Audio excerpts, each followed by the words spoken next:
since they do not make automobiles which are under 15 or 20,000 euros in big measure. We in India produce largely automobiles which are smaller in size and lower in cost. So we've been able to come to a very amicable understanding where the auto industry in Germany is very happy, getting greater access in a phased manner in areas of their interest, while Indian industry is very happy that we've been able to protect their areas of interest in the smaller and low-cost automobile sector. And this is the story that's been repeated in sector after sector. So I believe we are offering today to the world an agreement which is unprecedented in scale, in terms of market access. It will support Make in India and support industry in the European Union. It opens up plethora of opportunities for investments on both sides. We have seen large investments flow from Europe to India, which can now grow manifold. At the CEO Business Forum, one of our industry conglomerates was mentioning that they have already invested $70 billion in Europe. And therefore, I see this as a partnership where both sides will get a lot of opportunities in trade, in investment. It provides stability of policy, predictability of tariffs and rates, and it provides certainty to business, which is the sine qua non to successful trade and engagement between two large economies. Europe is, of course, a $20 trillion plus economy. India, being the fastest growing large economy, will become a $30 trillion plus economy by 2047 and catch up very rapidly with the developed world, and together we will work for the shared prosperity and better future for 2 billion people in Europe and India.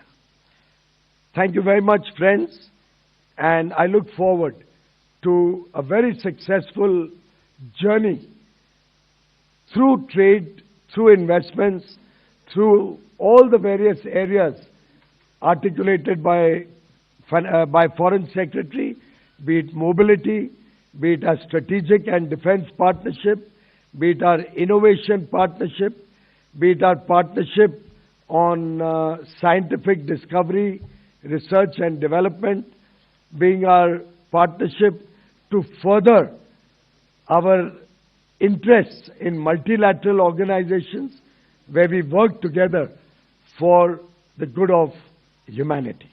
Thank you very much. Thank you, sir. We now open the floor for some questions.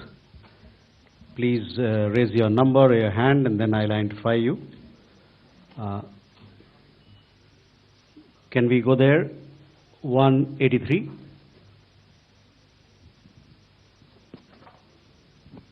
Hi, sir. My name is Siddhant Sibal from WION. To the Minister, sir, how do you see this FTA being implemented?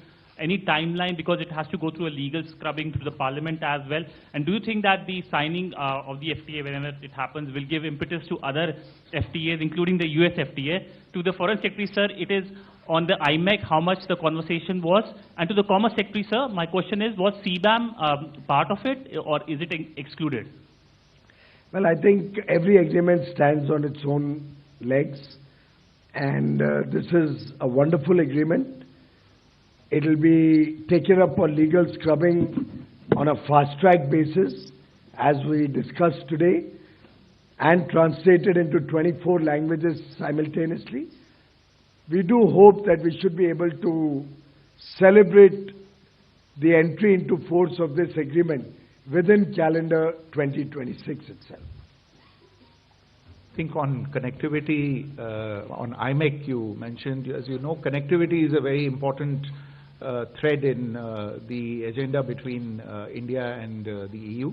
And indeed, it was on the agenda today. There was a discussion about it, and there was consensus on the fact that the IMEC initiative is one that should be taken forward, and we should now graduate from the working level meetings that have taken place to higher level meetings, culminating in a summit of the IMEC member countries.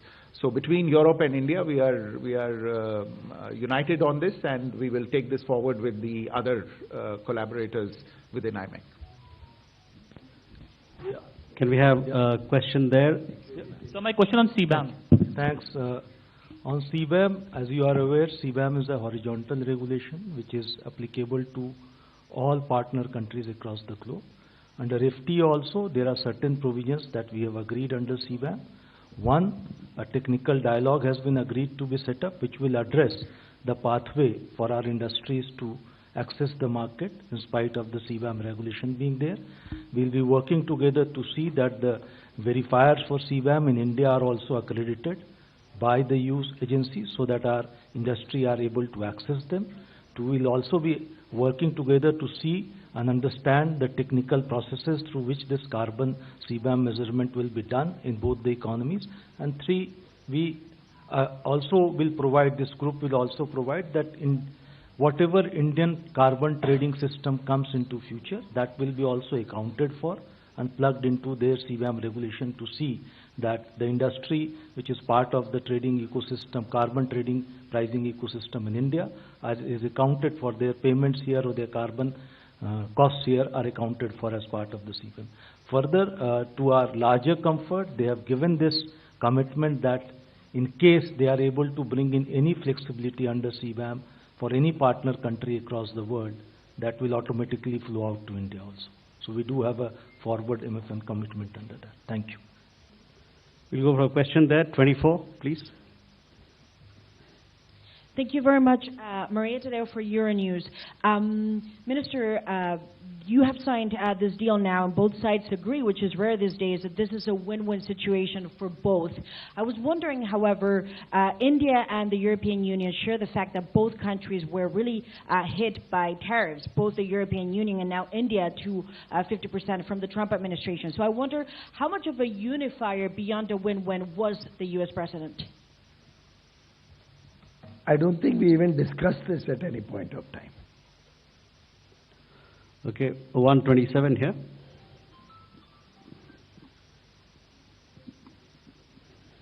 So Pranay Upadhyay from India Today asked that, Mr. Minister, my question to you is that can you share your assessment about the possibility of job creation out of this FTA? In your assessment, how many jobs will in India will be created after this FTA? And IPR has been a sticky point for Europe's investment in India. How this FTA is going to allay or address the issue of IPR for the European investors in India? First of all, in terms of job creation, most of us here are aware that the textile industry in India is the second largest job creator after agriculture, with nearly 40 million jobs being created in the textile sector. India, I'm giving you a context how one should view this agreement. India exports about $7 billion worth of textiles and garments to the US, to the EU every year.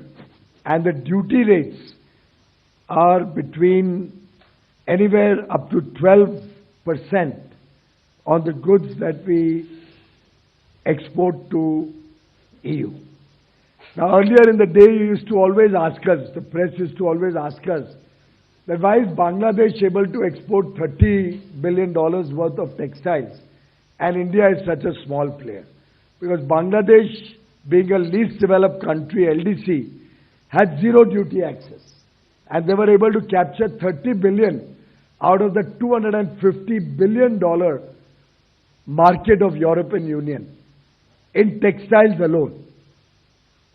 Now we see before our eyes a potential to grow from 7 billion to at least 30, 35, 40 billion very quickly being an area of strength in India. And you can imagine that if we add this kind of business only in the textile sector alone, just only in the textile sector alone, we are looking at close to 6 or 7 million jobs coming into that sector. So it has tremendous potential. The sectoral gains in various areas, particularly in the labor-intensive areas, give us tremendous potential for job creation in India. Also, we had a discussion with the European friends. They have a lot of innovative technologies, modern technologies, very high precision engineering work that is being done in factories in Europe for their own use and for the export market. But there are several markets, including India, where because of the high labor costs or the non-availability of adequate labor, they are not able to capture markets in many parts of the world like Africa or Latin America, even Asia.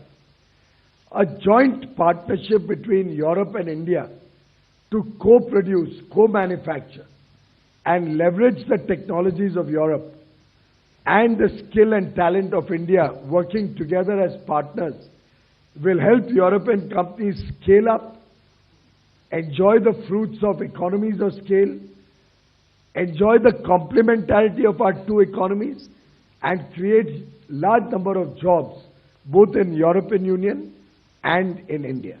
So to my mind, this is a huge boost, whether for our startups, whether for our sectoral interests, whether for the economy as a whole. IPR, you are already aware, the most litigious countries on IPR are Switzerland and UK. And we have already got an IPR in both the free trade agreement that we've done with EFTA, four-nation EFTA bloc, and with the UK. So obviously we have a very robust IPR chapter in the EU-India FTA also. We have a question here, 187. Sir, this is Rajesh from PTA. Sir, two small questions. Regarding CBAM, we have received commitment, certain commitments for CBAM in the FTA. But do we have any kind of provision, sir, where India can protect its domestic industry if EU will impose carbon tax under CBAM in the future? And second question is, can we share some caps, like what kind of visa caps or visa numbers EU has committed under the FTA for students and IT professionals? He's already responded on CBAM. As far as students are concerned, they are very keen in European Union to encourage Indian students in greater measure.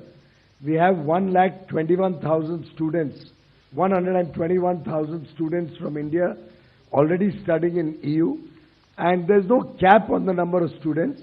They would like to welcome our students to come and study in the EU, just as we would like to welcome European universities to come and set up campuses in India.